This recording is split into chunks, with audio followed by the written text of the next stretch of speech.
A vision, met a man, switched up the plan and settled with them. God found them, both broken and needing healing. You should see how far they come, cause how faithful they been living. Two parents in their teens going into their wedding. Two more daughters will come later, God knew it would bless them. He said you could call me dad, I still remember the feeling. Always see me as his own, always kept it a trillion. Poor ass can be, why? Cause the Lord had a mission. Don't even like the outdoors, but y'all gonna do some fishing. Obeyed the calls with kids bouncing off the walls. No one understood the path that they was on. Everybody, welcome to the Faithful Living Podcast. We got the family here.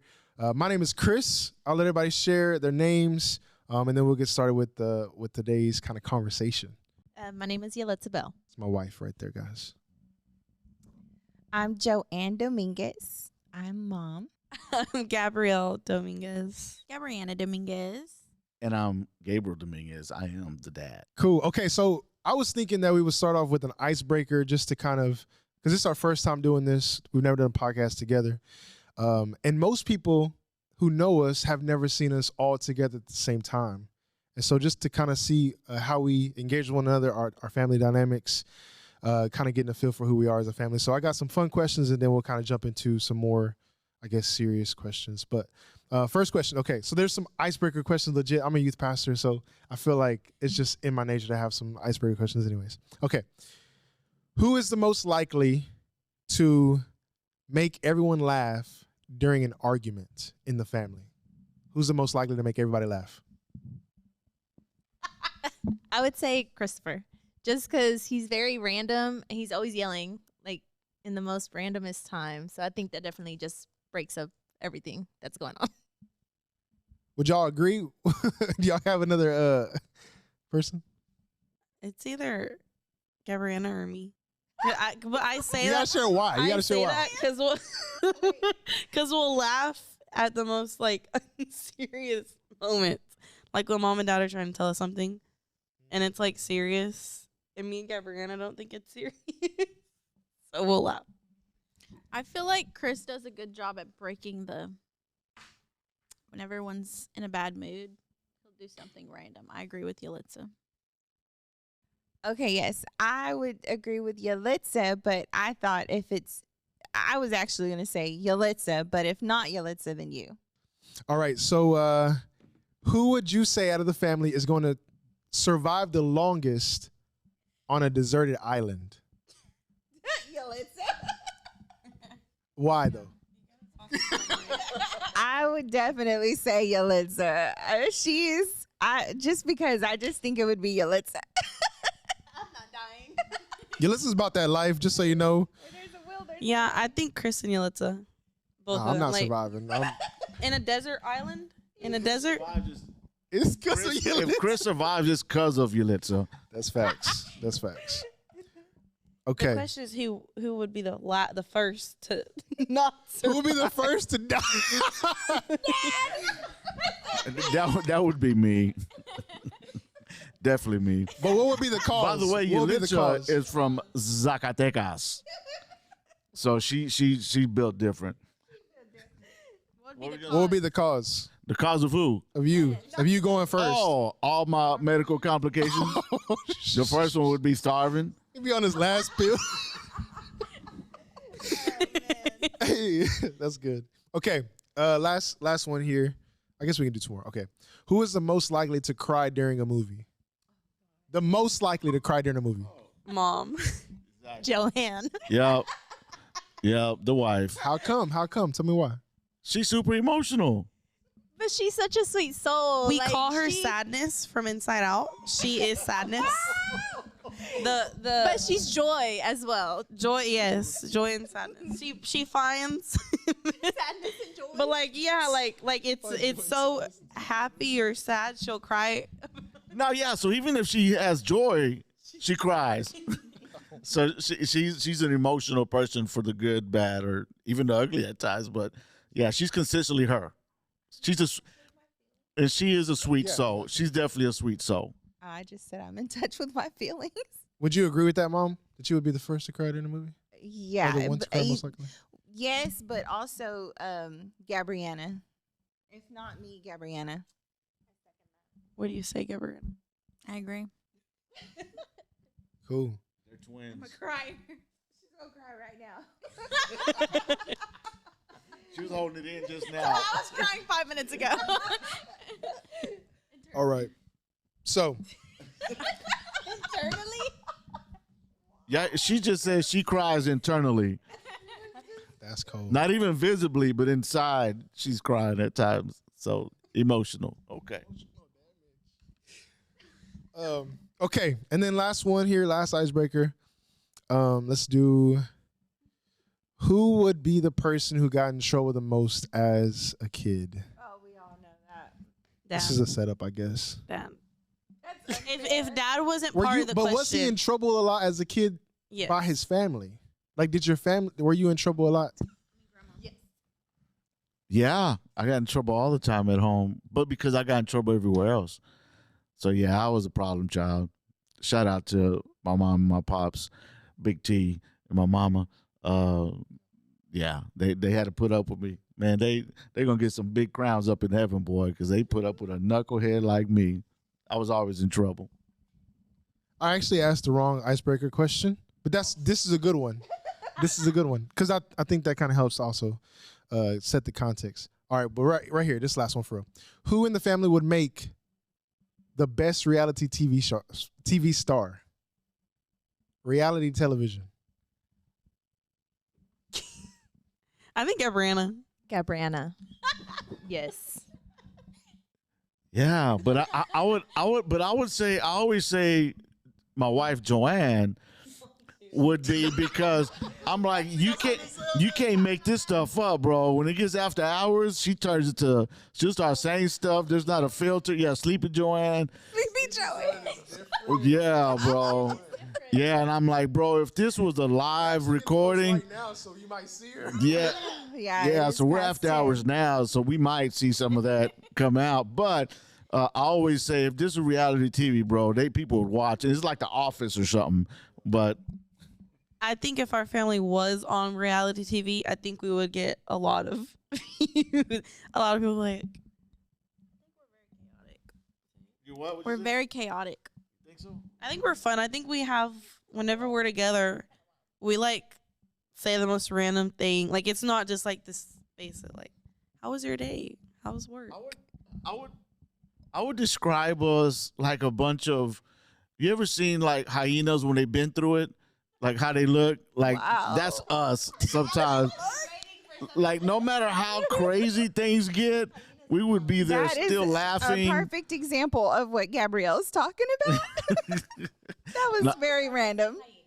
Yeah, we get, but hyenas are vicious too. So there's some of that part with Oh, each other. gosh. So, but then we'll be laughing though still, and then Not me. Oh. I'm too sensitive. I would not want to be on a reality show. Just saying. Let's kind of take a trip down memory lane, and let's kind of start in the origin story. I think a fun question would be like, what is our first memories of one another? Like, what is y'all's first memories? So maybe you of mom, you of dad, Gabriana, Gabrielle, that kind of thing. So who wants to go first? I feel like we should hear Yalitza say her first reaction of us. Yeah. I think that's good. And then we'll go on. Well, the first Be real, memory Yulitza. I will. The first memory I have is of Joanne and the girls when I used to work at Wingstop. I saw them walk in and I was like, oh, that's Christopher's mom and sisters. And at that point, I didn't know if they knew about me or knew what I looked like. Because I think that was like right after it was mentioned at Grandma B's, like, oh, Christopher. We saw. I need to have some clarity. Oh yeah, Like, that was David, by the way, who We- dry snitched. we were dating, but not officially. So she was being And kept I had- from us. And I had not told anybody yet, or I guess family. I had not brought her to the family yet. And to so us.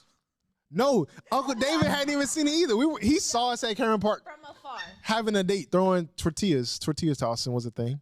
Anyways. Yes. Well, these weren't pork chops being thrown, but that's an inside. Never mind. Sorry.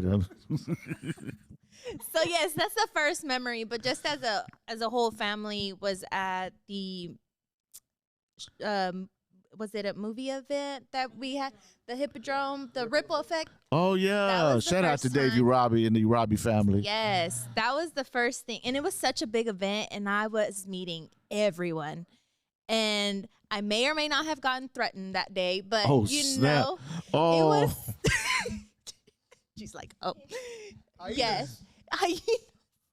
But it was a good experience, and it was just like also the visual or just of how much love like people had for Chris and like the family of just like, okay, like we're just meeting you, but be careful. Like, I love this kid, and like this family is amazing. So I think that was like the two big moments that I can remember. And then having dinner with just Joanne and Gabriel at Cheddar's for the first time. oh, you ate with just us? Yeah, I think it was just y'all. Maybe the girls were there, but I just don't remember them. No. I was like, okay. Dang, that's pretty intense. Yeah, I was sweating. Definitely. Dang. But Well, that was cool. I Good remember. memories. I stayed and I made it. Yeah, she got it. Okay, well, hold on. I want to ask a question back before we move on to everybody else. What was your first point of initiation, would you say? I think G made me pray. I made you pray? Yeah, you were like, "Oh, yeah, let's see, you want to lead us in prayer?" Or I think it was over like praying over the meal or something, but it was definitely prayer. And I was like, "Okay, that's cool. Yes, Lord." Yeah.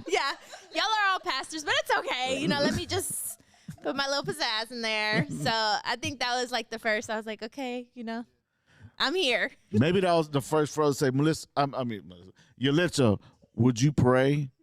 We wanted to see what she was going to do, what she was going to say. But she made it. She did it. She from Zacatecas. She built different. She wasn't going to run from it. Yeah, her no button. My no button. I should have brought it. Yeah. Hopefully you don't need have the a no no button. Yeah. But go ahead, Chris, with your question. Sorry, I asked a question within the question. No, that's good. That's good. I think, someone else kind of go and share their first memory of someone else. Like your first, the first memory you can think of like your relationship with them. Well, Yeah. Well, I your first remember- core memory. I remember when your mom first laid eyes on me, that experience, what that was like. Here we go. She couldn't contain herself, and she wanted to come teach me about John 3:16. And ultimately, she introduced me to what a virtuous woman was. And so that ended up working out pretty good. So Proverbs 31, woman. Come on. a Proverbs was 33. 31. There's only 31 verses. There you go. Chapters. Of course, I knew that. Proverbs 33, y'all memorize it. We're gonna put it on a t-shirt. Hey, so hold on. So you say you remember it. Yeah. She wanted to teach you John. Was that all true? Like, what happened? Oh yeah. Y'all talked about John 3:16? Bro, she came up and her hook line was, This is do you- every side has two stories, right? do So, you know like, John 3:16? I'm like, nah, what's up? What's was John she trying to save you? Like, was she trying to convert Bro, you she was trying to Christianity? macaroni, bro. She was trying to macaroni low key. Where y'all at church? Bro, we were at church on the front steps of church. I remember everything. Okay, I need to hear Joanne's side. I need to hear the other side. Nah, bro, but then she gonna call me and then says, am I don't know. She says, you need to get you a Proverbs How'd she 31 woman. How'd she get your number? Bro, she asked for my digits and I gave them to her. Straight like that. And so I gave I've her. never seen her so direct. And so she called me. My mom says, "Hey, it's that girl Joanne from church." I'm like, "Bet." So I got on there and I was talking, and she said, "Yeah," and she says, "Is this the Proverbs? Do you know Proverbs 31?" Is this the And Proverbs 31 woman? and I said, "No, I don't know it." I said, "I don't know Proverbs 31 either." And she goes, "Well, you need to read it because that's the type of woman you need." So then, of course, I said, I got to do something back. She keeps, wanting to reel me in. So I was like, well, are you a Proverbs 31 woman? And that's where everything is history after that. Wow. Here. I just don't even have a comment. So, okay, in your frame of reference, your memory, what was your first core memory of that? Like meeting him, engaging with him. So, actually, what I remember from Dad is that he used to come to church with a little girl, and then I would see him come to church with other girls, like women. He brought some girlfriends to church, and then I saw him get baptized. She was watching for a while. I told you, bro. She was. These are just things I remember. Facts, bro. I told you she. But she was, I think that she was my on to me, bro. first. So that was just me seeing him. But my first interaction with him was at a singles gathering, and when it was over, I was with my friends from church, and I was like, I feel sorry for his future wife. That was my impression of him. Yeah, because we had an argument over at the time. And we're not going to talk about what we had an argument about. No, we did. We had an argument. We were talking. I just want to say that Gabrielle is normally on the other side of the camera. Is this Gabrielle's first podcast? In it? Or no? Okay. I want to share my first memory. Oh, my bad. I didn't really. Yeah. This goes to show what happens when Gabriella tries to talk. This is why I don't talk, you guys. No, go ahead, Mia. You got it. Way to go, Chris. Go. We're all listening.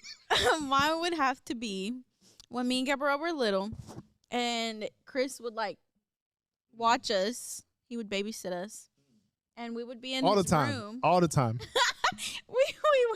we went to his room, and he had like he would put his mattress up. He would like put it like as a slide, and we would slide down it, or when we would play football in his room. I taught them how to play football, and then they didn't translate to real life. I was trying to raise wide receivers for the NFL. Yeah. My sisters are going to be You the also first taught women. us how to fight and defend. I remember that. Yeah. Okay, my memory of Gabriella is we used to make YouTube videos all the time on my little tablet when I got one, and we would like do the most randomest things, like yes. I have a video of her in her room, and she had a crutch and a water bottle, and we were like, The bottom came off. So we put a water. What? it's so weird. We did the weirdest thing, but that's something I remember. We would always record like YouTube videos. Is that your doing the most first random- memory? Yeah, that's the earliest memory I have. Wow. Yeah, first thing. Okay. Yeah, that's the first thing. Like we would always make videos. So YouTube. my first memory of Mom, we were at Stella Maxey Apartments. I literally remember the layout of this apartment complex, or the apartment we were living in. And I would go in the fridge and I would eat bologna, and I would leave the ring, and then I would eat like weenies, like hot dogs, but I would leave the edges. And then but listen, I remember her coming to me and asking me like, "Hey, what happened here?" And I just be like, I don't know what happened. In my mind, like I put them together, like it still looks the same. Anyways, and then I remember her also praying over me at night when I used to have nightmares, and teaching me how to pray in the middle of my nightmares, so she could stay asleep and not have to like wake up and pray over me. So I think the first impressionable thing that I remember from Yulitza more than anything was that she got Dad tickets to go see the Cowboys. That was automatic. I was like, I hadn't even met her, I don't think yet. Wait, what? No, I know. but I was included. I didn't get a ticket. Only he got a ticket. And I remember him saying, "Hey, my girl, who I hadn't met at the time," he said she bought tickets for me and you to go with her or something like that. And I'm like, "Me?" He says, "Yeah." And I was like, to myself, oh, and I told him, I said, "Bro, that's a keeper right there, bro. Like, who's gonna do that for your dad, bro?" So that was dope. I don't know why we didn't go. We had something going on. Something happened. Yeah, we had to cancel because of something. I can't. It had to be something important.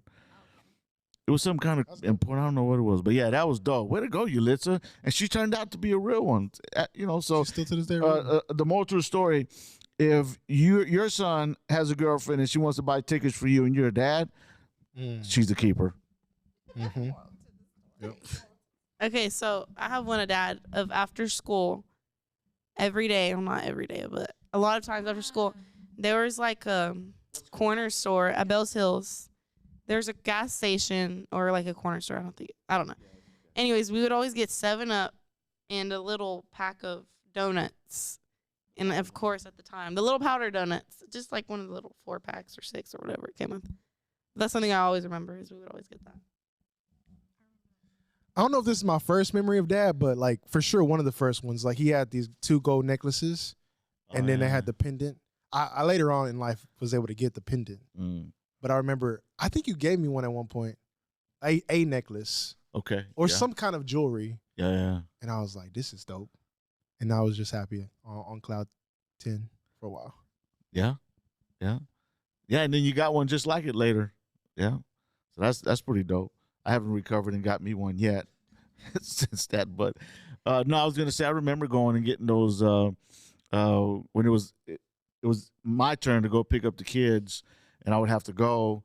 We really didn't have no money, but the little donuts, like they're really cheap, and then a little soda water from the store, they're pretty cheap. And so yeah, a little can, but they'd be ice cold, and I would pick them up, and I just wanted to try to do that when I was able to, and just to see that they were so happy and all that, and they were like little bitties, and so that was cool. So yeah, the other side of that is I remember Chris, we would go get haircuts when we could, because that was kind of tough because we were financially going through stuff. But I remember when we were able to go get haircuts, a lot of times sponsored by some of my friends and people. They would ask me, "Hey man, come and get a haircut." I said, "For real?" I said, "Yeah." I said, "What about my son?" "Man, come on, stop playing, bring him too." We go get our haircuts, and it'd be cool when me and him go riding over there to go get a little haircut. And we'd be all hooked up. I used to get a ball fade back then. I could get a 1 on top, but I can't get that no more. But anyway, that was cool. Those are some of the first things when I think about his childhood. Some of the memories I remember. We would get haircuts, and that was kind of cool. So. Cool story about the dad's jewelry is the first time he proposed to me, he didn't have a ring.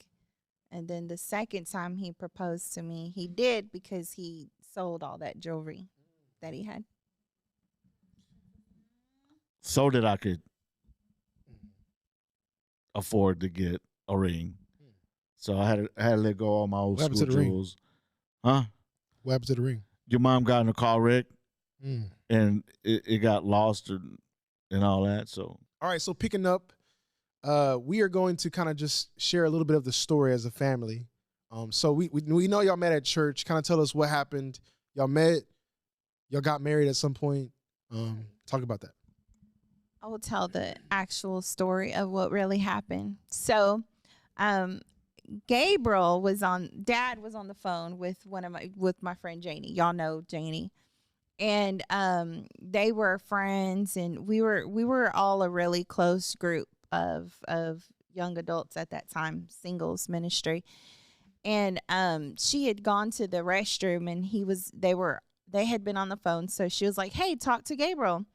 And then she was kind of telling me his situation, and he had broken up with someone, and I was just like, Gabriel, because we were all like brothers and sisters in Christ and wanted to encourage one another in the faith is what we were learning about. So I genuinely was just like, man, you really gotta, in the future when you find someone to date, try finding someone who's like a Proverbs 31 woman. That's what we were being taught.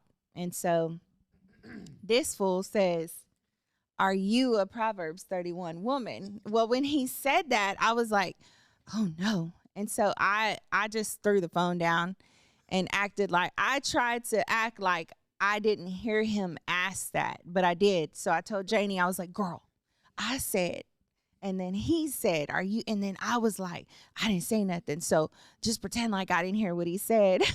macaroni. And so after that, Janie made it her mission to her and Mondo tried to get us hooked up together. Okay, I have a question for y'all now.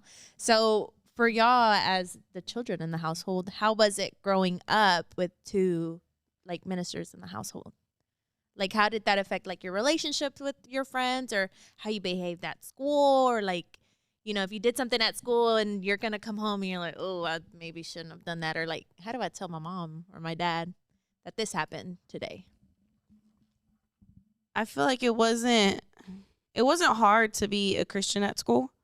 Cause like I grew up with two parents who about like I'm sure it would be harder with parents who just barely started to do this. And so, but also it's like you're definitely like noticeably doing things different than other kids. But I would say for me it was easy because I was in a household where this is encouraged and always be kind, whenever someone's talking rude, like we don't talk this way, So it wasn't hard for me to be, to do the things that I was taught. Gabrielle, she's also a bold person. So she gets that from me, being bold. We talked about Gabriana earlier, how Gabriana said, I'm emotional and mom was emotional. But Gabrielle, if she's emotional, you got to get out the way. Because, like, boy, she don't play. But she's also a very bold person. So at school, Gabrielle would do things like pass out CDs of our music that our church was making, like Christian hip hop and stuff. And she would say, I want to pass out some CDs to some of the people at school. And she would do that kind of stuff. And she was very vocal with her faith a lot of times, because I would hear people come back and tell me about her being vocal about her faith. And then she's kind of a serious person when she can get that way. So people seen her stand on business in a sense. And I thought that was kind of cool because she was young. She wasn't trying to be that way. She just naturally is that way. She's a little bit bolder as a person. So I was just going to say that to what you were talking about. And then my mija right here. I would say that there was definitely things that like we weren't allowed to do. We weren't allowed to do a lot of stuff. Normal kid, they go to parties and stuff like that. And so some people, like, they just wouldn't. It gets to a point where they would just, like, wouldn't invite you to anything. And I just feel like you'd have to, like, choose your friends carefully, because you want friends that aren't going to be like, oh, well, we know she can't go, And so that would be my only thing. And then also sometimes when you think of, like, Sunday mornings, our Sunday mornings were, or Saturdays, and then for a while, Sunday mornings, it was different than, but yeah, it would just, our mornings would look different than other people's. Sometimes, Mom, she was the nursery coordinator for a while, and even on, like, events, like holidays and stuff like that, it was just a little bit harder as a kid, because I wanted all of us to, go to church together. Like, how you see in the movies and stuff like that. But it was definitely a blessing to be able to have parents that were in ministry. And I'm glad that y'all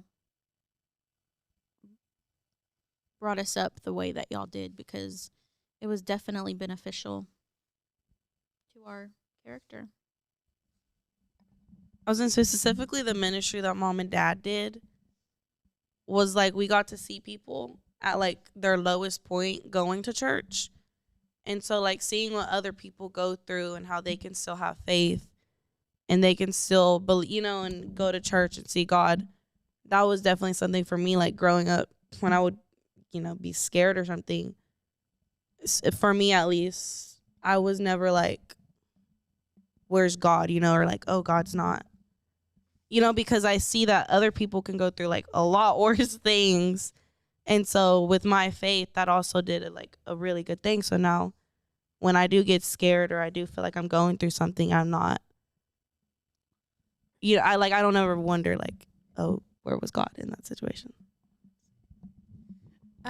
Sorry. I will say that that's one thing that I think that I just admire most from like this family, of just like how strong you hold your faith through like whatever situation is going on in life, and just like how you rally around your loved ones with that same faith. Even though like I know, sometimes y'all reach to people that don't come to church, that don't know God, and just knowing how much love you give them and how much you are willing to like sacrifice, because at the end of the day y'all sacrifice time.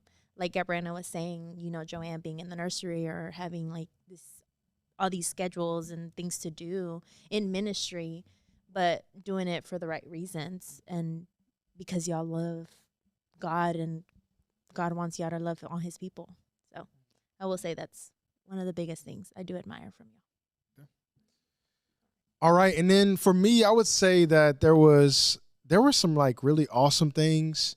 For example, like being taught how to pray, the value of going to church. I think it was super important because in the midst of difficulties, there's always hope. There's a community of people. I got to see what community looks like outside of the family, right? Like you got your family unit, but also you got all these people who love to see you, who pray for you, who love your family.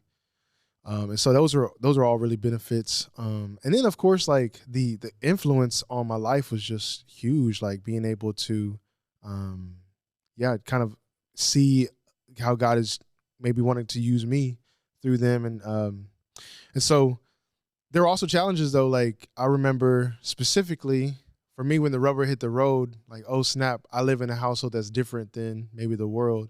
Was in middle school whenever I was like being bullied and I was like being challenged to like, I really wanted to just fight people and like do what like normal people would have did. Cause the Christian ethics in my brain, or at least where I come from is like, in a sense, if you act Christian, then you're kind of considered soft, or you're like, you're letting people, how would you say? You letting people punk you out or something like that. Right. And so I had to really wrestle with, okay, what does it really mean to turn the other cheek? What does it mean to forgive people? What does it mean to love people and to serve even your enemy? So I was wrestling with that at a young age, and being encouraged to do that, challenged to do that, and not actually being able to do anything else. It was like, this is the expectation, and we're gonna stand on this because we know this is what's right. And so like wrestling with that from a young age was just different.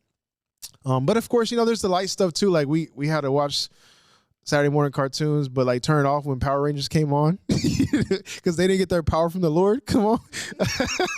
I remember we were watching the Barbie movies. It was like something about like wizards, and it was Wizards of Waverly Place, and like these Barbies would have powers, like the princess and the wand. And I remember my mom would be like, "That's not from God," And so whenever I would be playing with my dolls, and I'd be like, oh, she's saving the day and she has these powers. I'm like, oh, but they're from God. Like, God gave me these powers to help you. And so I remember that was something like, even whenever I'll be playing, I would be like, oh, the Lord gave my doll these powers. Just, yeah. I just want to say I softened up a little bit. Her theology has expanded. Yes. When Chris was little, I understood things differently, and so I did not let him watch Power Rangers and some of the other things, but it's because of what I was being taught at that time. And then as I was being raised up and learning more, the girls were able to watch things like what she said, Barbie movies with, magical things, and then Wizards of Waverly Place, which was actual wizards. Yes. A princess movie was the Tiana, Princess and the Frog. I remember when that. It was a voodoo dude, and that one, like, I was like, yeah, I remember feeling like, oh my God, because he bit her hand and like the blood they like literally, yeah. I was gonna say, I think that's true. Like a lot of being able to now look at things in hindsight, and we had kids from every range pretty much, from little bitty 2 years apart to, our son and our daughter, oldest, Mariah, they were close in age, right? Y'all were like, when they were like 2 years apart, 2 and 4, y'all were like, what? I don't know, 8 and 12 or something like that.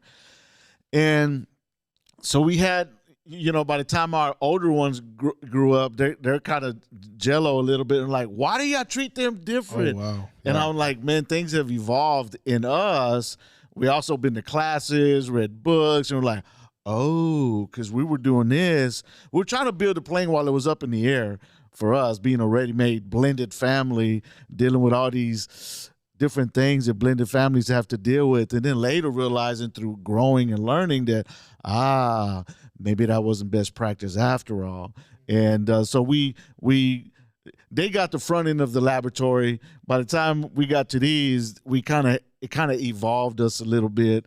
And so that kind of was what was going on in our situation. But nevertheless, I would say that even as young families are in that space, when you give it to God, God does something beautiful with that. Even if you don't even know what you're doing or how to do what you're doing, you're just trying to figure it out and do the best you can to apply biblical principles. Even when you don't get it right, God still does miracles in all that. So I just want to encourage people out there, because we've been encouraged at Good Night. Even though we didn't have it all right and all together, God still has done some beautiful things in the middle of all that. And when you just give your faith to God and try to do the best that you can, stepping out of faith is realizing that sometimes you're not going to get it right, but God will, hopefully you're teachable and you'll learn to do better. And that's the important thing, because if you don't learn to do better, then it could be some bitter stuff going on, and it stays that way forever. So we don't want to do that. But I would also say that in the early years, I remember my son, we'd have these proud moments. I remember we went to go eat to the buffet for the first time, and I'm a big eater. That's just who I am. And I met my match. I found out that when me and my son, and he was about as thin as a little toothpick, man. At the time, we went to this Chinese buffet. I'll never forget. It was right next to Jack and Jill Donuts, and we went in there and we ate. And I was scared. And first of all, I was telling him, son, you're gonna waste this food. He had a big old mountain. And then I was scared when it disappeared and he was going up for seconds. I'm like, man, he really ate, man. He got down. So that was kind of cool to know that I met my match. But then also is that as a young man, I seen, my son as a young man, I seen the potential to go a direction that I know God didn't want him to go. So I try to do my best to apply biblical principles that God taught me, like in the bullying situation.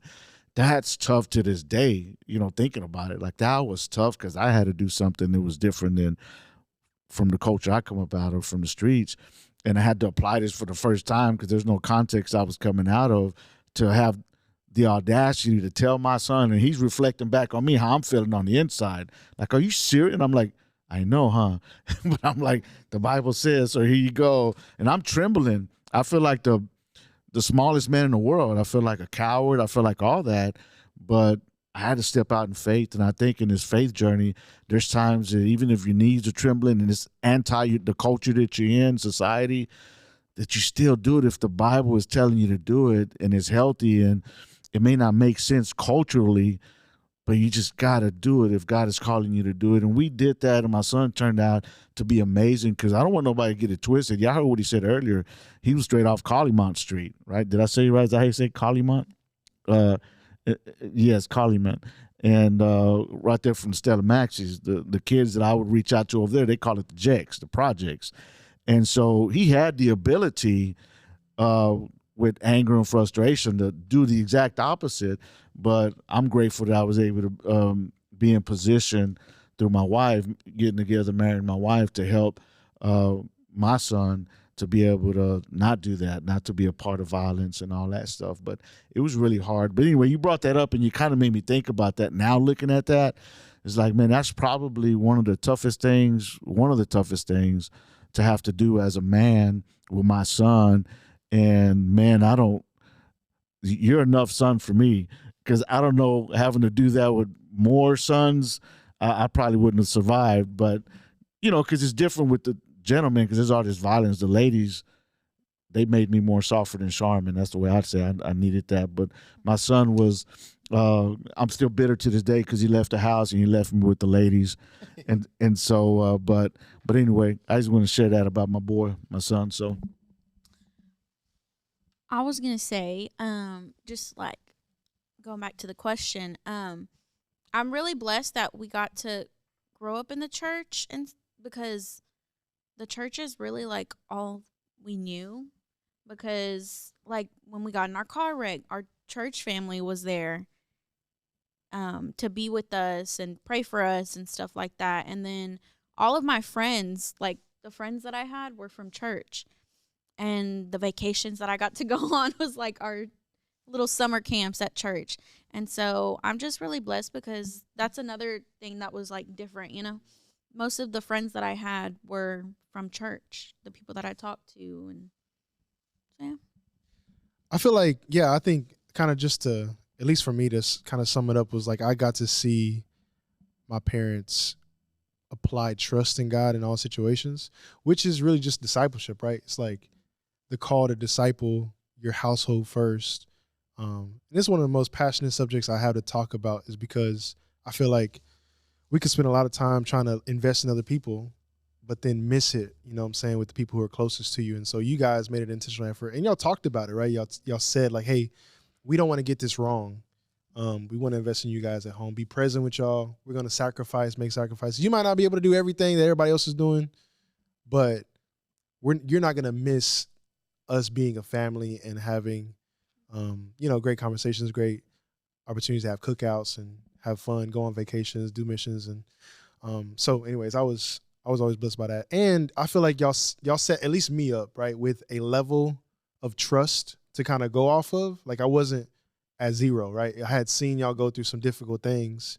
And so my trust level of God was already here. I had some expectations from God. Like if we ever down for anything, like I know God's going to show up. If we ever need an opportunity, I know God's going to show up. And so anyways, I feel like that was a blessing, being a part of the family. I was gonna say mom too. She's like super. I don't know, like seeing the way. Oh, talk about the yin and the yang, please. The way mom like. I always like ask her. I remember asking y'all a question like, "Who's the pastor that y'all listen to?" And mom was like, "Well, mine's the Bible." Like I go to the. And you can see that with whenever she's upset or like times where.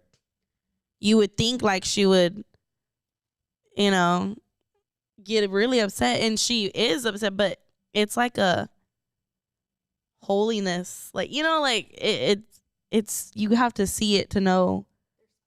Yeah, and that's not a bad thing. Like a lot of people will look at that as like, oh, Joanne, she's not. When she's angry, she's gonna, but like you could see, it's like God is speaking through because she knows. So yeah, I look up to her a lot because of the way she is. Very Well, thank you. I was gonna say, I think we were doing a podcast and somebody asked about what was it like growing up. What was it like for your kids or something? And I don't know, or maybe somebody had just happened to ask us, and I was like, you really got to ask Chris, because I remember Chris. I think more so than anybody else, wanted to. There were times when you wanted to go do things with your friends, and I remember that it was hard for you because you didn't understand. Well, like nothing bad is going to happen. I just want to go like to a quinceañera or whatever, and I'm sure you have, but I'm just saying. And I remember telling you that. I just remember thinking if I had to choose between this or that, I would rather you, I think it was something about being socially awkward. I don't know, but I just, I do feel like I wanted to, in raising y'all, wanted to give y'all the tools in Christ, and then ask God to help y'all with the rest of the stuff, because that was, we were just trying to make it ourselves in life, but then also just trying to be the best parents we could be, reading all the books and just trying to apply all of that stuff and hoping that it would all work out. I will say I definitely wrestled with that growing up, teenage years, freshman year, everybody's at quinceañeras, and I'm like, bro, can I just go to the sleepover? Like, what's the problem? I trust these people. Their names, parents, whatever. So, but I do, in hindsight, I will say I'm grateful for that provision, because there's just some things that I know that took place in those spaces that just would have been a super difficult thing to say no to, or that I would have just been around and exposed to, right, and possibly influenced or impacted by. And then I would say also, like, on the other end, the awareness that, like, we were in a community of people who like being in poverty, right? Like folks just did not make great decisions all the time. You know what I'm saying? And so even though I couldn't really see that, like that my the folks that I surrounded myself with or just was friends with, like the same decisions that were being made to me, like in the household, just seemed normal for every household.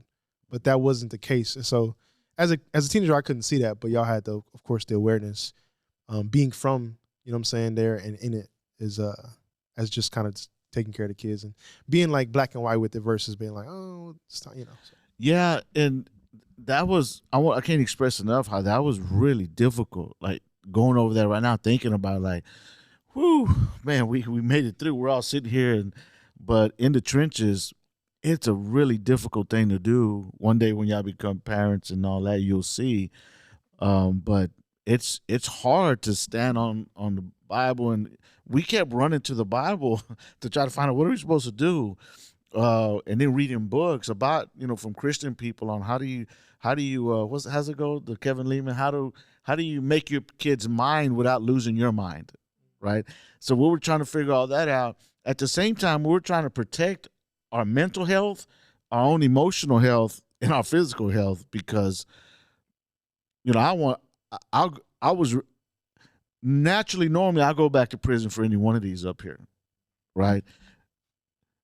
But I didn't want to go to prison. I wanted to make a decision that was going to help me. So I was scared for my son, for instance, especially my daughters. But like my son was older, so I was like, bro, I'm not that guy. If you go over here and somebody get in a shootout, like, bro, I'm out of there, bro. Like I was scared of myself to be in any situation that I didn't want to be in. So I had to make those decisions. And it didn't make sense culturally. Like it didn't. I didn't grow up that way. My wife didn't grow up that way. We're just trying to do this new Christian thing and dare believe because it never really has happened the way we're living it out. Oh, yeah. Well, let's just briefly, what I was taught growing up was that if someone tried to fight us, then we better get them and we better beat them because if we didn't when we got home, we were going to get a beating. That's what I was taught. Now, that was in one household. In the other household, I was taught about Jesus, but I had a choice. No, but be real I about feel it. like the people that I was around and what was expected from people, if you didn't want to, like what Chris was saying, if you didn't want to be soft, then you definitely weren't going to let somebody, you know, treat you any kind of way. And so I was raised to believe that, like, I have to, if somebody's talking noise to me and I don't say nothing back, then I'm just making myself lunch meat. And yeah, so, you lunch meat out here. That's right. Yeah. So I was bullied. I was bullied real bad in the 6th grade. Well, and at some point, once you're bullied, you become the bully, right? Because I was bullied and I became the bully and all that stuff. But hurt people at the end of the day is what happened. We knew that. We lived that. And I didn't want to regurgitate that in our own family, not as long as we had something. Because God gave me a second chance. He gave me an opportunity to raise a family up. And he gave me that through this blended family. And I'm grateful that though that didn't, I didn't hit a 10 on all of it, obviously. I was able to aim and hit whatever I missed more than I missed it. And so I'm grateful for that. And so, you know, my girls, going back to my girls, like, man, that was hard. I have to keep saying that, putting that before the people because it's not easy being a parent and being a man or woman of God. And you're living differently than how you were raised and differently than what you're seeing out there, what the music says to do, what the movie says to do, what your city and the community says to do. Sometimes even your people you love are telling you to do, right? But, you know, my shifting from my son to my daughters, they were the babies. You know what I mean? And oh man, like that was hard. We were like overprotective. And I would ask my mentors, like, why is it so hard? Like, dude, it doesn't feel, at the time it didn't feel right. I was stepping out in faith. It didn't feel good to step out in faith. It didn't feel good to do something different than I was talking. Even I was struggling with my own thoughts about like, no, this is what you're supposed to do. But I didn't want to do that. No, you can't go and spend a night at somebody I don't know who they are, and I may heard their last name, but I don't trust them. I don't know. Somehow I'm going to the penitentiary. Like it ain't finna happen. I was gonna say. So I'd too, rather not be put in that situation if I have something to do with it. The blood's not gonna be on my hands. So I had to protect myself, my own mental, emotional health, and in turn protect my kids, my family. You know what I mean? I think part of it too is because we know a lot of stuff just from our own experiences, but then also from working in the community and just kind of knowing some of the stuff that was happening in the schools. Oh yeah. Knowing, like, receiving training and just being aware that there's these things that happen. So we just made decision. I think that there's parents out there that make decisions to not let their kids go to sleepovers, and they're not even Christian. It's just like they're just fully aware of, and they just decide, hey, we're not going to do that. But I think that's something that's a little bit normal among all kinds of parents, not just Christian parents. But yeah, like you wanting to make good choices so that to kind of like help make sure that you weren't put in any awkward positions or any positions that were gonna kind of make you, I don't know, and tempt you to make choices that you would have made in the past. I have a question for these kids though. Oh shoot. So my question was, with us being pastors, and us being close with the people at the church, besides us, who do you feel like y'all had that y'all could go to talk to or to lean on whenever, you just needed somebody to talk to? I had Stephanie and Ileana. They were like my other family. I was always with them. They would go to church with us too, and became, Stephanie's mom. And so, yeah, I remember me and Ileana would just be talking, and Stephanie would pitch in and say like, "Well, you can't, as in school." And yeah, I always remember like whenever I would say like Stephanie was like my second mom whenever I would be over there. And so yeah, I always say I'm very blessed because I have Stephanie, Ileana, and then Misty and Mia, two like family like connections that I feel like are friendships that I didn't get from school. Like I got directly just being blessed. Y'all knew them. And so yeah.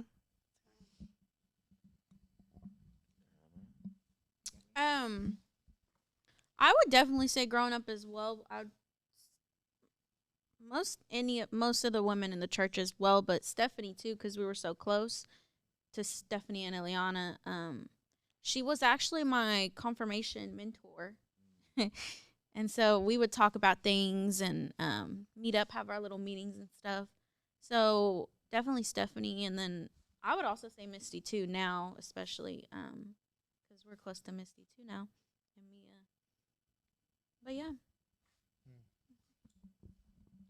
I was gonna say we're essentially talking about like the church family, right? And I wanted to say how that reinforced, like, the family community of the church reinforced our Christian living. Like, it made me realize that I'm not going crazy when I would be talking to my son and be a whole bunch of guys, because we all had all kind of guys that are ex-convicts and some of them on the run, and at the time, all that. But they would show up and my son would be out there watching, and they would sit there and say, yeah, that's right. Don't do this, and you ain't supposed to do this because, and then they would share their stories. And I would love being in those environments because my son would be there listening. I wouldn't tell him nothing, but I'd be like, Lord, I trust that he's around other men that are godly or trying to get on that right track to reinforce, even for me, that I'm not going crazy, that these people affirm that this is a healthy way to live, this is a better way. And so that type of family, all my family respected how I was living at the end of the day. And when I introduced my son into that world and then my family, he had all these uncles and family from the church, and they're all thrown off, like, seriously. And they would always say, we got Christians back, and boy, you ever need anything? And so that felt good as far as the church family, my family that embraced us in our walk with God as it pertains to being a man after God's own heart and having my son. And my daughters, they had all that they're talking about. But I feel like at least God provided a family through men to look at, like, we got David, Urabi, we got Homer, we got Roy, I mean, all these guys that aim for that. They're not all perfect or anything, but they definitely help provide that. But go ahead, son. Yeah, for me, I would say I definitely. So there was those who were in the church, and then those who were, I would just say, just family. So like for sure, Uncle David for a season was crucial. And even if it wasn't just conversations, it was just like teaching by example. And through his raising of his children too, right? And then there was Uncle Ace, Uncle Ruben, being able to kind of just getting different perspectives, and I think all of them had the perspective of like we want to make sure that Chris is on the right path and that kind of thing. I would say, and I might be forgetting folks, but J-Mo was crucial as well, being able to see him in a light. And then of course at church, like I would say there was different youth people that came in. Brian Shavers was one. He was like an intern at one time. I remember playing ultimate frisbee with him. It was super cool, right? And but Brandon Frenzel was like crucial as well, just in the high school years. Being able to, he would pick me up, go to George's, have a conversation, and it was cool because I knew that it was a completely separate thing, right? Like I get to talk to him about faith and life and the way they intersect, and so that was cool for me to experience. And then of course today there's still folks. Ahmad is one of those guys to this day who's always hitting me up with some wisdom, and so yeah, plenty of guys I looked up to.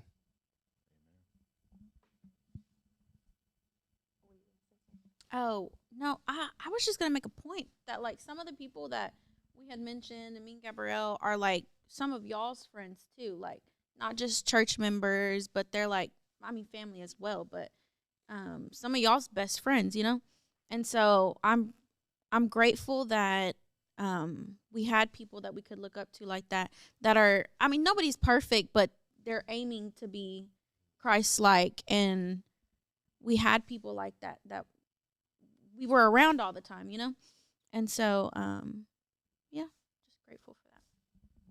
Their children are also the only children that I was ever had a sleepover. I also never really wanted. That's one thing, like, I guess because of how y'all raised, like, I never wanted to sleep over at anyone's house besides, like, grandma and with my cousins. And so, yeah, like, I guess you could say, I don't know, mine's different. Like, my memory is like I didn't dread not being able to do a lot of things. Just because, like, I grew up not doing it anyways. And so, I know I didn't. Like, I grew up not being able to do it anyways. Yeah. So it's like I didn't really have to work. Like, like, dang it, I don't get to sleep over at my friend's house, But that's also because, like, my mom, like, I was like, I don't know them. Like, I just know my friend. I don't know their parents. Their parents don't know my parents. I don't know what goes on with them. Even, like, I'm not saying they were bad people, but I just myself was very aware of things to where I didn't want to put myself in a situation in a household that I didn't know, But that's just how I grew up becoming, like, I picked up on a lot of that. And so, like, even in school, I didn't struggle, like, showing like this, that I'm a Christian. And so, like, I didn't feel lonely at school. I had friends. I think God blessed me with good people who loved, who liked me and enjoyed to be around me. So I never felt left out. Like, I always had a friend, I didn't have a lot of friends, but I did have friends in every class I would be in. And so I think that was and they all understood me. Like, they knew I wasn't like them, that I wasn't going to make these choices. And they wouldn't invite me to things, but they wouldn't do it in like oh, Gabby, like, Gabby's, they would do like, oh, like, almost like encouraging, like, oh, Gabby, you can't come. It's like this, like, no, we don't want Gabby to go, And so, yeah, so that's why I feel like I had friends that were able to, like, know that I'm living the way I'm living and still love me for that, like, and so, yeah. And I also think that I was able to be a blessing to them too. So, yeah. I was just going to say that me and her are very different. No, like I never, I don't know. I just feel like I wanted to not be accepted, but like fit in with other people, you know? The reputation for pastors' kids is not always great. In fact, I would say, for me at least, it was never in so it was like almost. How so? I was so like there was the pastor's kid stereotype of like, man, they're gonna be kind of socially awkward, or they're gonna be wild, or they're gonna be either you're gonna be super sheltered and like unrelatable, or you're gonna be like the person who's like the party animal and getting in trouble, that kind of thing. So like those are the kind of stereotypes I would hear about. Pastor's kid, pastor's daughter. I don't know if I like necessarily functioned in my life as like a pastor's kid. Like I don't think that was a looming thing over my head, but it was a reality, right? And so like I had these Christian values I had to wrestle with in the public spaces. And so for me, it wasn't more so like I'm struggling to be a pastor's kid, but it was more so like, man, I want to be able to have relationship with everybody. Like I want to be cool with the cool kids, and I want to be able to be cool with the kids who are smart and the kids who are shy and quiet. And so like, in a sense, I was working to be in those spaces. And I had to figure out a way, okay, like let me not compromise on my values. Let me not compromise on who God has created me to be. Let me be a little bit more bold whenever people are making fun of people or saying stuff about, what I'm saying, and trying to dishonor maybe girls or whatever it might be, right? And stand on kingdom business a little bit.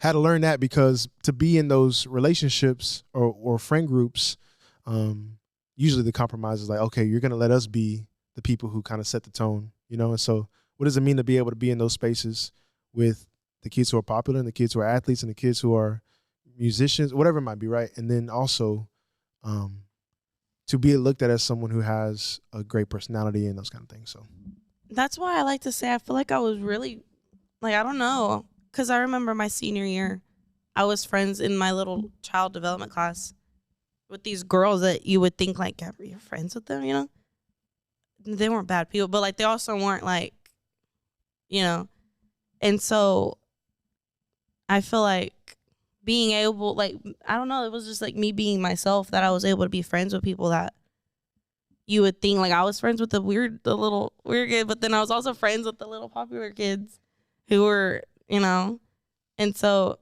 I like to say that it was the God in me that attracted these people, and especially when I went to university, because I was not expecting to be friends with them, but it wasn't like I had the similar things as them. I was just, like they liked the way that I was. I like to say, but I will say that that's something encouraging for me, because I know a lot of people that's hard to be able to be in high school and middle school and be known as like, oh, she loves God. She's not going to smoke. She's not going to do this. She's not going to do these things that other people would normally be able, and I'm not saying that I was perfect, because it holds like she's just this perfect kid. So whenever she does do something that's not perfect, it's like, and so I'm just saying, like, it's, for me at least, it was, I don't know, it wasn't hard for me to. I feel like this is really good because Gabrielle's explaining like she was living for Jesus in those spaces. And I feel like for a large part of my high school experience, like I was not trying to do that. Like I had the Christian values, but I wasn't really trying to live for Jesus actively. And so I wrestled with the idea of being like this person over here at school and then this person at home, you know what I'm saying? And so my reputation was like trying to kind of fit both values, the world value and the Christian ethics. And so I had to die to myself eventually, but I think that's what made it more difficult for me too, was like, are you trying to be cool and fit in? You're also trying to give into your fleshly desires, your passions, and you're trying to be a Christian at the same time. It's not going to work. And I will say that it kind of like you let God do his thing, because like that is like a fear I could see a lot of people. Like whenever I first went to university, I went there in COVID kind of time, and I didn't think I would have any friends. I was like, I don't know anybody. I'm kind of just going there because I wanted to start something new. And like even then, I was able to have friends and have people who I could go to school and not be like, oh, I'm lonely, And so I was gonna say, because he was talking about living it out, and that's actually what I was gonna say, is that I think that there's Christian kids that are raised in households with their parents, pastors, and everything. Our ministry is different from a lot of the ministry settings. The context was different, and so, I mean, I think that's part of what it is. We placed a heavy emphasis, we still do, on living it out, living out your faith, and not just being a Christian on Sunday. In our case, we went to church on Saturday nights, but not just talking the talk, but walking the walk. And you guys were able to see a lot of people. So I do feel like I was going to ask y'all this. Wait, hold on. I was gonna say. Okay. I remember what I was gonna say. I was gonna say that I feel like that is something I can encourage other people currently in school or college or whatever. That you don't have to worry like, if like what you were saying, like struggling, that if you do, like I was in high school, fully wanting to live for God, and I was still able to have friends and not be like feel like I was just this weird kid that everyone was. Like I had a good experience in school, and I just feel like that can be encouraging to other people to know that, like, you can love Jesus and you can tell people you love Jesus and you can tell them Jesus loves them and still be yourself, and people will still love you, because who wouldn't love God, So, yeah. Oh, no, I was just going to say that because you guys were y'all were hearing the stories of the people. And so you had a different upbringing than some of the kids. And so and not only just hearing the testimonies of the people, but some radical stories of life change. And so maybe where some of the kids wanted to or were tempted to figure out this lifestyle of, doing drugs or doing these things that would lead them into prison or, these different lifestyles. You guys saw people coming out of those lifestyles. So I'm curious, how did that affect y'all to grow up with us doing that kind of ministry? Well, and I wanted to ask with y'all as well, like, where does grace come in with this? Oh, I wanted to ask as well from the kids, where does grace come in with all this? Because as people can hear and see, you have different personalities. You have different personalities, right? You're different kids. And I think that's another thing at home. If you're a parent, don't expect all the kids to be the same, because they're not going to be. Even we call PK kids, pastor's kids. The aim is that they move forward despite the struggles going on inside them and around them.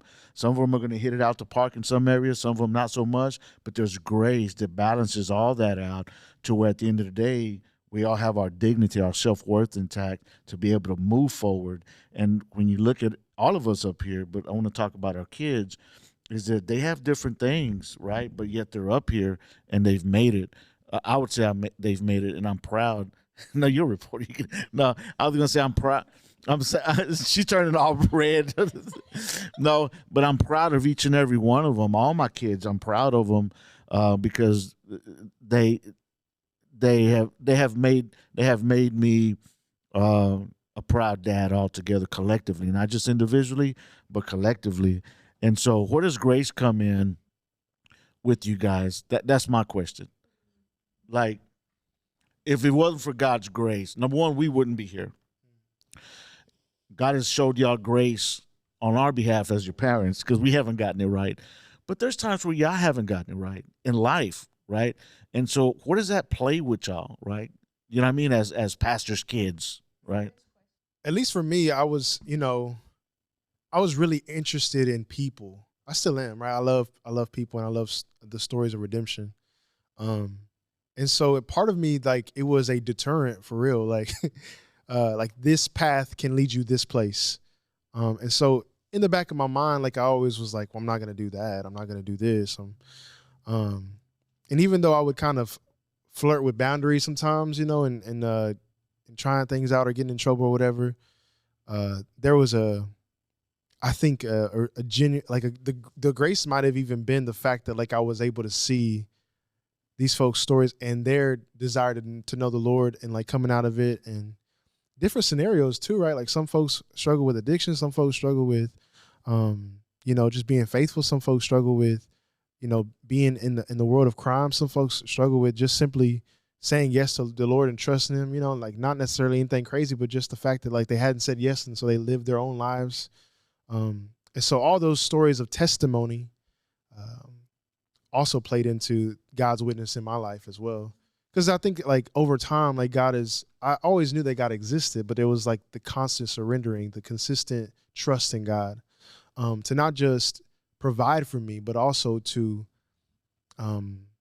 give me a life that is worth living. You know what I'm saying? And be excited about, be proud of, that kind of thing. So, and then the grace factor, I would just say like there were just some key moments. I probably won't share, but like just some key moments in my life where I recognized that like I was in sin, I was in the wrong, or maybe I was just being maybe too reserved with my faith. And then like something super obvious took place, and the Lord was like, all right, here's your moment to like redeem yourself. I felt like Peter, right? Where like you denied me, but like here's your opportunity to like then say you love me, right?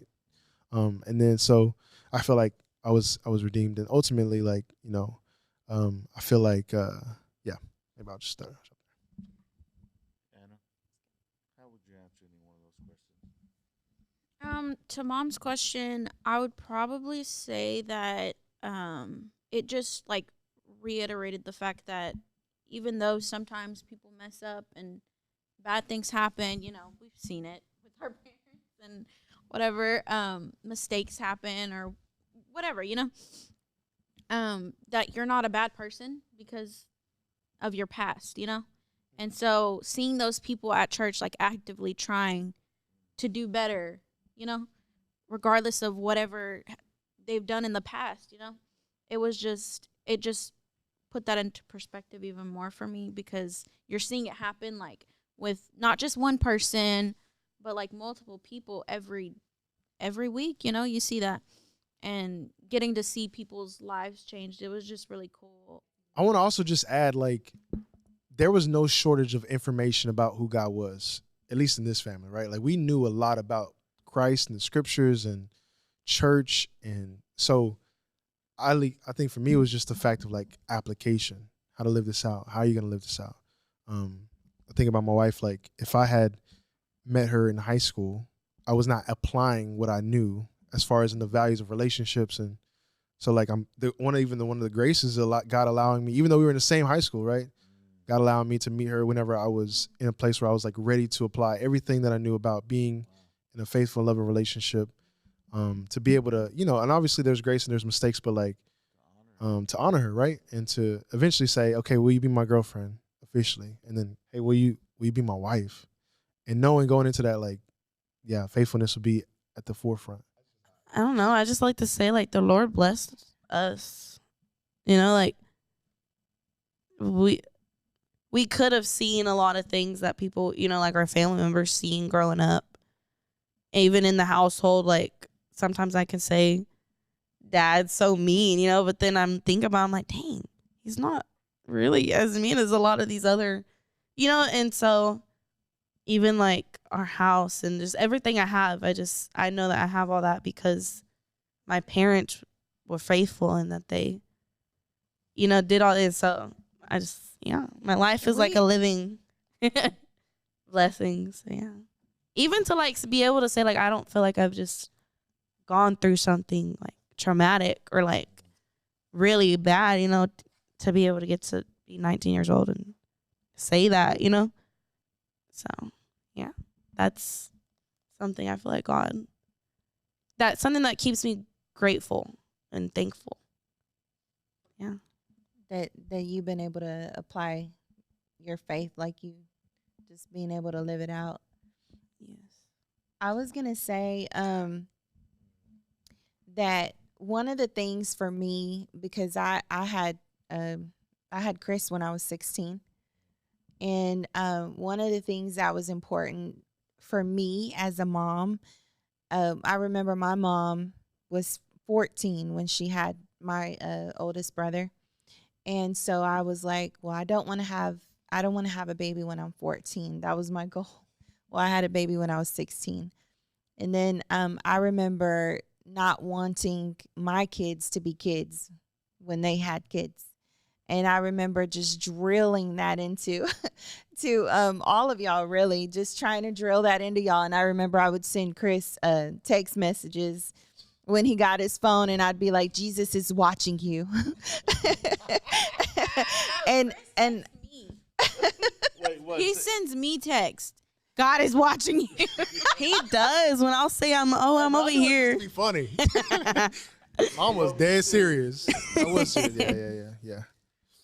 What were you trying to say? Sorry. Oh, no, About that? about what? No, I was just laughing. Oh, okay. Yeah, so I feel like I feel like For everybody to hear your laugh.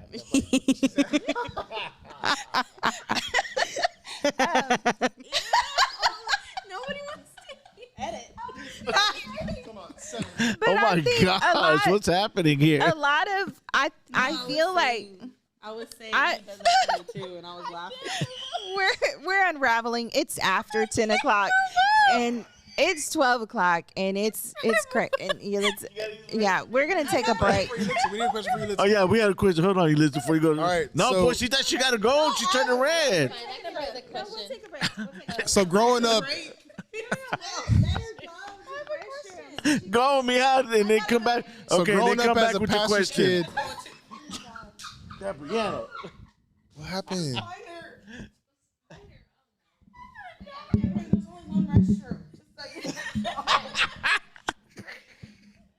Her walking by the camera looking at me.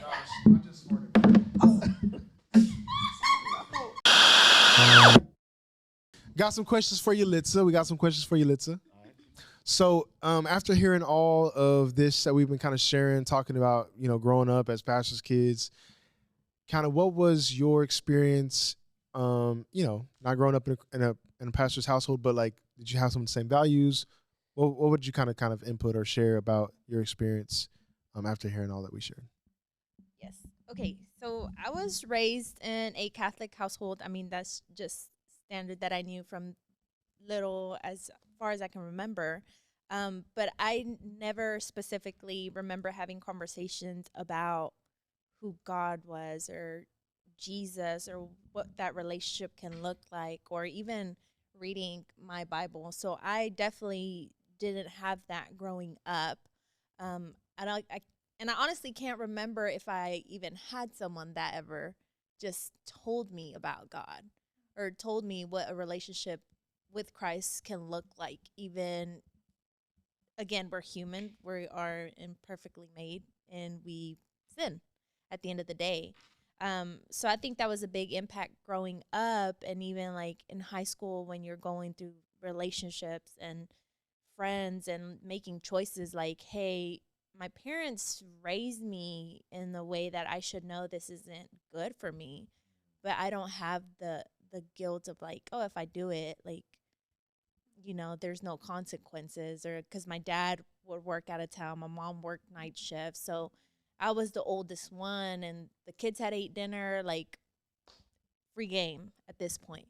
Like, I was driving, I had a job, so I didn't have the standard of like, okay, this may be something I shouldn't do. Let me just do what I know I should do. So I think that was just like the big impact of I had to learn the hard way, and like later in life, like, okay, there's choices we make that are good choices and the impact that Christ has on those choices. So it's fair to say your parents were people of faith.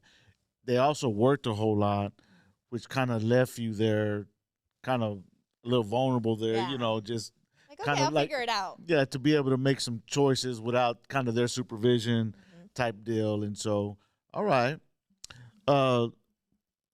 son, you had a follow up. Yeah, follow up question. Okay, so then, as a wife of someone who's in full time ministry, kind of what has been your experience? What do you got to share? Yes. So, and I think this kind of goes back to like in the beginning when we first started dating. I remember my mom just having a conversation with me of like, hey, like, Christopher, like, tell me more. Like, what do you think, like, this will end up looking like? And I think this is around the time, like, right before we got engaged and around the time where Christopher, like, really got his call into ministry. And I was like, hold up. I was like, Mom, like, I think eventually, like, I will be a pastor's wife. And she was like, I remember just like her saying, like, are you ready? And I was just like, what do you mean? Like, I want to marry him. Like, yes. But looking now back at that question, I still would say yes, because what I've learned from like just whenever we had Saturday night service, growing that and the relationship that I have now with Jesus, with God, with Christ, and being a Christ follower, I don't think that would have happened if I would have said yes. And I've learned so much through all of y'all in this relationship. And again, imperfect people, but y'all love so much and y'all's faith. And I think that just made our relationship better and me just wanting to know more. And now with ministry, like helping with our youth students and like just seeing those like teenagers like grow up and like have these questions and like their relationships also grow in Christ, and just seeing the fruit from that. And like for me, I think since the beginning I've just been hands-on, like full throttle, like this is great, and I'm blessed to be able to do it. I was gonna say from that question earlier, about like people we can come to. Yalitza, it slipped my mind, but Yalitza, like she's grown to be like a big sister for us, and we're definitely grateful for you, Yalitza. Thankful for y'all. We love spending time with you, Litza. Yeah. And I was going to say, I just had an idea of, speaking of, Gabriana's car messed up not too long ago. And the people who went to help her were Chris and Yalitza, and then Roy and Misty. So those are also, I mean, we had said their names earlier, but talking about those relationships outside of just us as parents. Yeah, I was gonna say also, Yalitza, she has a calling on her life. She does. Like one of the things I regret up until this point, can't cry over spilled milk, but is that in our situation and in ministry and stuff, there wasn't more time. There hasn't been more time to be able to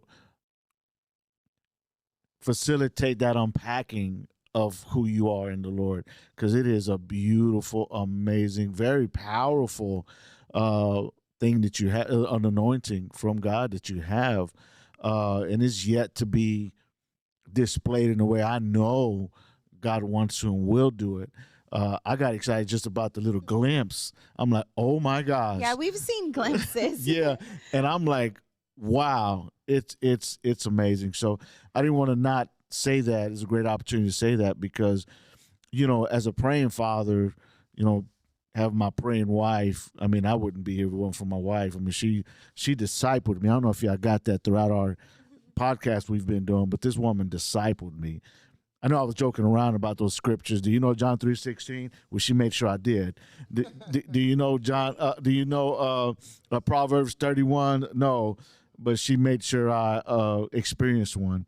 And so, but my amazing wife, we've prayed together for our kids, and to be able to have someone like Yalitza come into play, it's really a natural prayer, and it's. When you don't give up and you don't get weary in doing good, there's beautiful fruit that comes out of that. And so this is some of that fruit that we've been able to experience. And then part of that fruit, too, is these kids that are sitting up here. Like, I know I said it earlier, but they really make me proud. Like, I know we always say what everybody says is they're not perfect, but that goes without saying. We don't think they are. In fact, we know that we're not. And they will be the first to tell you that we're not.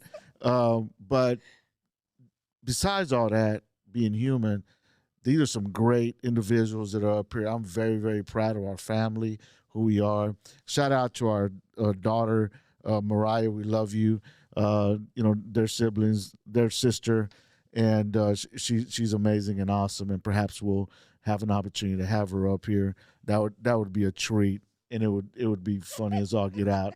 It would be something else. By the way, who Yulitza was talking about.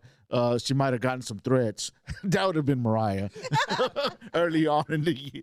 But of course, she loves Yulitza now, and she always says, "Oh, Dad, Yulitza really loves Chris." I'm like, "Yeah." She goes, "Man," and I was a little bitter at first. She goes, "But Yulitza turned out to be awesome." She's told me that personally. Yeah. Mariah has told me that she's very proud of Yulitza and who she is, and that Chris got him a good one, and so it's okay. So yeah, no, it's true. So I was gonna say, and those are just being Christian parents. One of the things that you pray is that your children will find people that will love them and that will actually be good for them in their faith too. And so I'm very thankful for Yulitza because she's a remarkable person and she's amazing, and it's no wonder that Chris fell in love with her. So we're very thankful for Yulitza coming into Chris's life. And I remember just as a mom, like not wanting a girl that was going to come and take my baby away from me.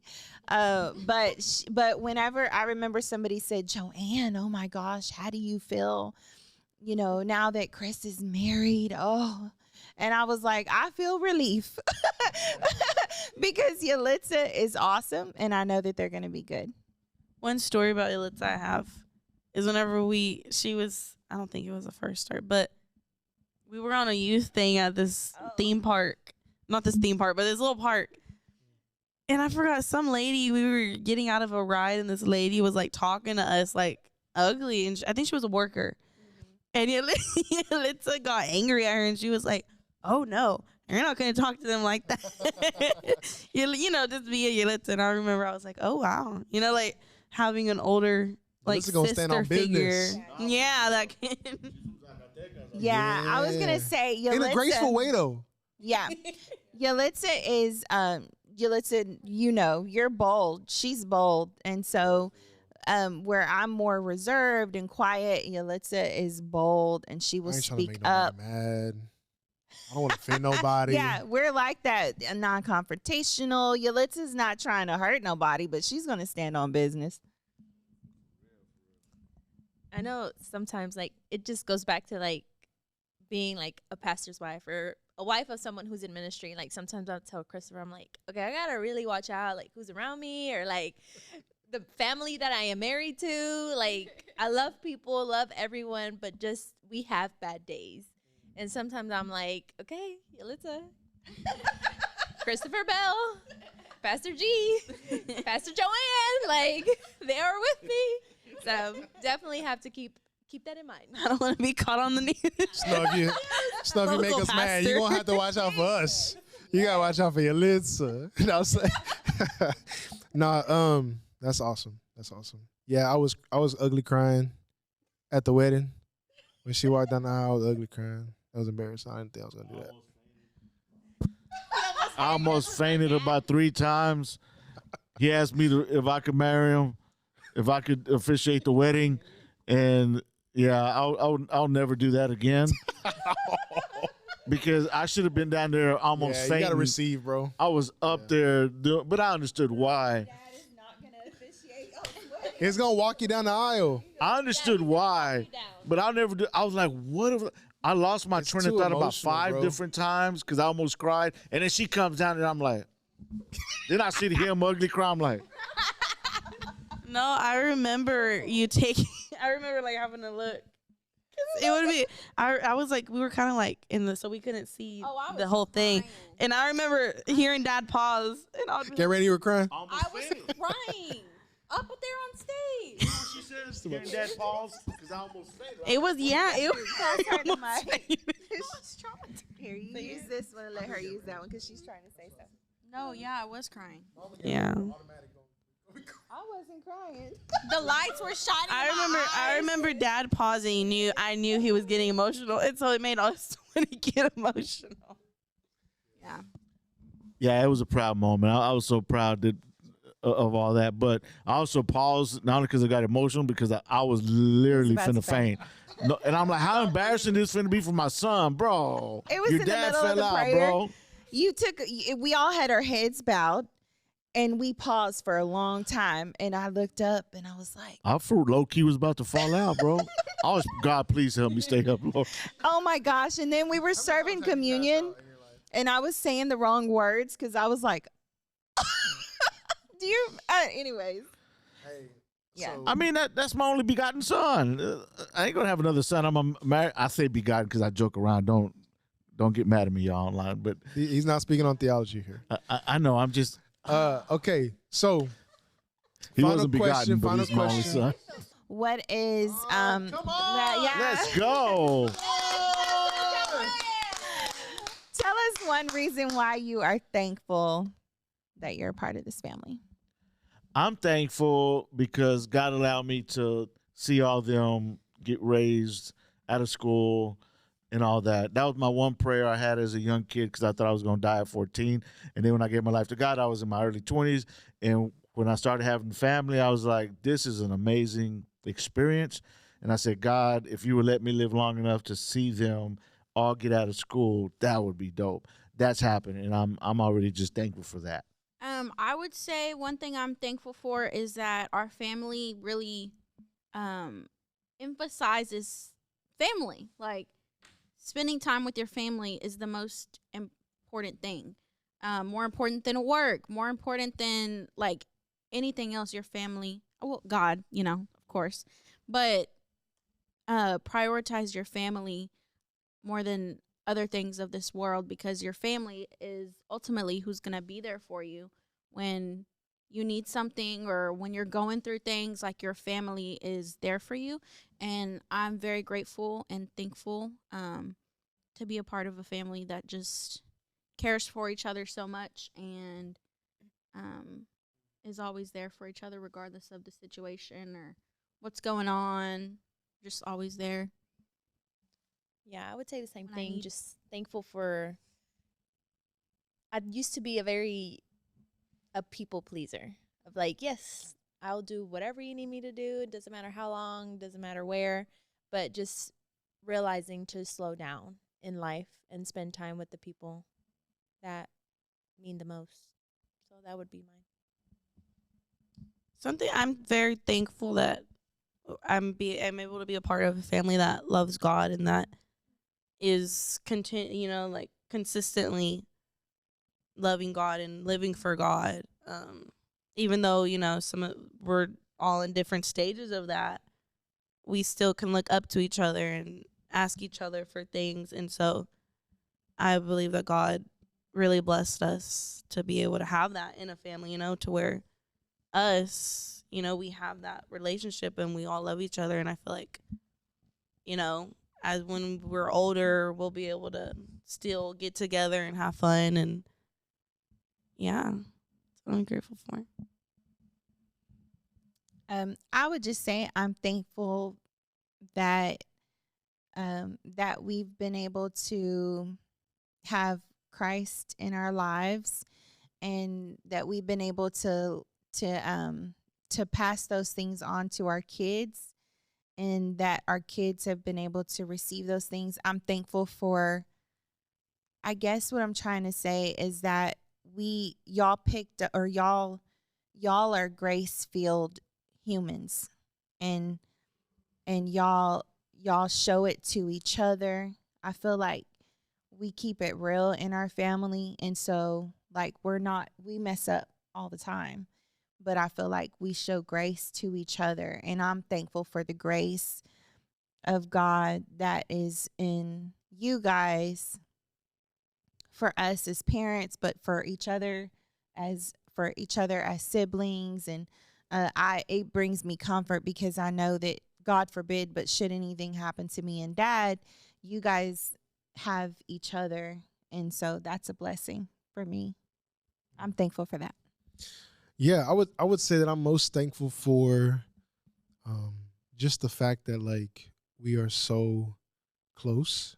You know, we got the group chat and we are always trying to like make moments to just play games and cook out and have fun. We're always talking about real things, conversations. There's not a subject that hasn't been touched, you know, and so I appreciate that because it provides a safe space. And I think that like it's something I just look forward to, you know, doing in life. And so, yeah, thankful for the closeness, thankful for, you know, being able to have a really good definition of what family is and what it should look like. So, yeah. All right. So, yeah, and I'll also add like we really do keep it real, right? And so, in a sense, we are our truest selves with one another, right? Which means like we've all seen each other at our worst and at the best, right? When we're tired, when we're worn out, when we're down, physically, spiritually, mentally, emotionally, you know, all of it, right? So, and it challenges us to say sorry, to repent. It challenges us to think of creative ways to have fun. It kind of, you know, and so it's not always that we're just getting together, reading the Bible, even though that's important. But it's like, man, let's really do life together. Let's make sure that it's happening here, right? And then we can worry about doing it elsewhere. Well, okay. Thank y'all for joining us here at our Faithful Living podcast. So proud of my son because he initiated this. He had an idea to do this, and there's a lot more that'll be coming. You know that we'll also introduce y'all to. But yeah, be blessed. And son, you got some finished thoughts? No, that's it. God bless. We'll see y'all. Bye.